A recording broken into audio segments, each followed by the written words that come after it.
হে জগতবাসী, আজ আমি শামীম আলী চিশতি আপনাদের সামনে একটি আলোচনা নিয়ে আসলাম। আর আলোচনাটি যদি কেউ খেয়াল করে বোঝার চেষ্টা করে, ইনশাল্লাহ ইহকাল এবং পরকালেরই উপকৃত হওয়া যাবে। তবে আজকের আলোচনাটি হলো কাম কামিনীর প্রতি যারা আসক্ত তারা কিন্তু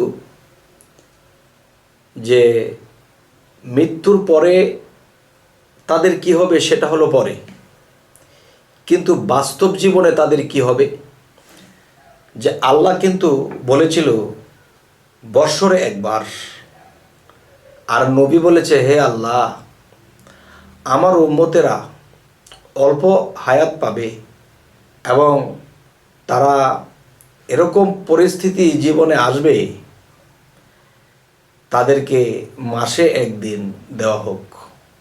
তখন আল্লাহ মুহাম্মদ সাল্লাল্লাহু আলাইহি সাল্লামের কথা শুনে তখন আল্লাহ কবুল করলেন যে হে দোস্ত আপনার কথা রাখলাম, তো মাসে একবার। তো নবী মাসে একবার সিস্টেম করে দিয়েছেন, কিন্তু দেখা যায় যে বর্তমান যে অবস্থা এতে এটা মানা হচ্ছে না। যার যেমন খুশি সে তত হইতেছে দোষী এবং নিজের দেহের থেকে হচ্ছে খরচ, আর এটাই তারা মনে করতেছে ফরজ। আসলে এখানে ফরজ এবং 17 ফরজের কথা বলা হয়েছে, আসলে না। যে একজন মানুষ তার দ্বারা যদি একটা সন্তান পৃথিবীতে আসে তখন তার দ্বারা 17 ফরজ, কিন্তু যারা বলে এখানে গেলেই 17 ফরজ, না বাবা, এই কথাটা যারা বলে তারা এই কাজের জন্য বেশি গরজ। যাই হোক, সেখানে যাব না।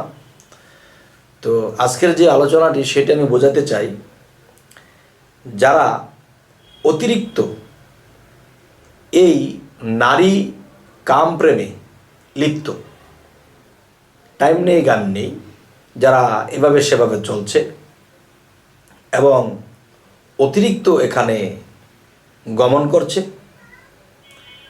তাহলে তাদের জীবনে কি হবে?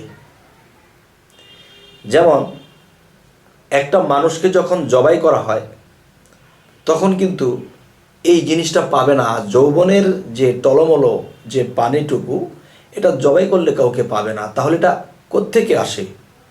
তখন আল্লাহর সৃষ্টি এমনভাবে ফিটিং করেছে, তখন সেই আকাশে যখন বৃষ্টি মেঘাচ্ছন্ন হয় তখন বৃষ্টি ঝপ করে জমিনে পড়ে। এখন যে কথা বোঝাতে চাচ্ছি, যে মানুষের জীবন থেকে, এই দেহ থেকে এই যৌবনী পানিটা যদি যে অতিরিক্ত কারো খরচ করে এবং যারা নিয়মের বাহিরে খরচ করে, তাদের দেখা যায় যে এই শরীরের মেয়াদটা কমে যায়। শরীরের মেয়াদ কমার পরে মানে তার হায়াত কমে যায় এবং দেখা যায় জ্ঞান আস্তে আস্তে হ্রাস পেয়ে যায়। এরপরে সেই মানুষটি বিভিন্ন রোগ আক্রান্ত হতে থাকে, কারণ দেহের রাজা এই দেহটাকে রাখে তাজা, আর এটাকে করে মজা ছেড়ে দিচ্ছে যেখানে সেখানে। তখন কি হলো? তখন এই দেহের মেয়াদ যখন ফুরে যায় তখন দেখা যায় একটা মানুষের জীবনে বিভিন্ন রোগ বালাই এটা সেটা এসে কষ্ট করতে করতে করতে হাঁপানি কাশ হইতে হইতে বা বিভিন্ন রোগে ধরতে ধরতে একটা সময় এই মানুষটি দেহ ত্যাগ করে।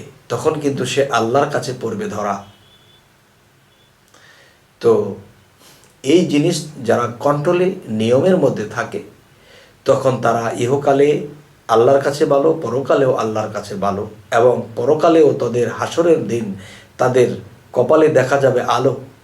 কিন্তু দেখা যায় যে এই জিনিস যারা অতিরিক্ত খরচ করে ফেলছে তখন তাদের এই আলোটুকু থাকবে না।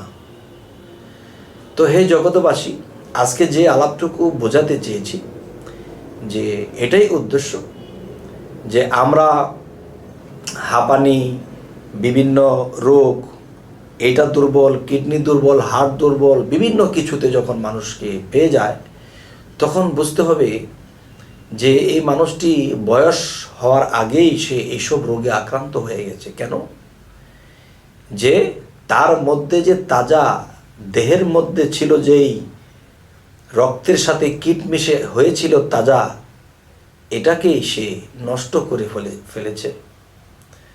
তখনই দেহটা জীর্ণ শীর্ণ হয়ে যায়। তবে একটা প্রমাণ আপনারা করবেন যে যারা বিবাহিত তারা দেখবেন যে যতটুকু শক্তি, যতটুকু উৎফুল্ল শরীরে থাকে, ওখানে যাওয়ার পরে কিন্তু শরীরে আর সেই ইমেজ কাজ করে না। তার মানে কি? রাজা চলে গেছে। এই দুনিয়াতে থাকতে সাজা পেতে হবে যারা নিয়মের বাইরে এটা নষ্ট করে।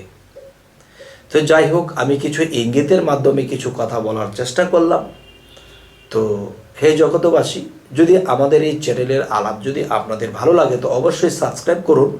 পরবর্তীতে আমাদের ভিডিওগুলো আপনারা পেয়ে যাবেন। তবে আজ এই বলেই রাখবো, সকলেই ভালো থাকবেন।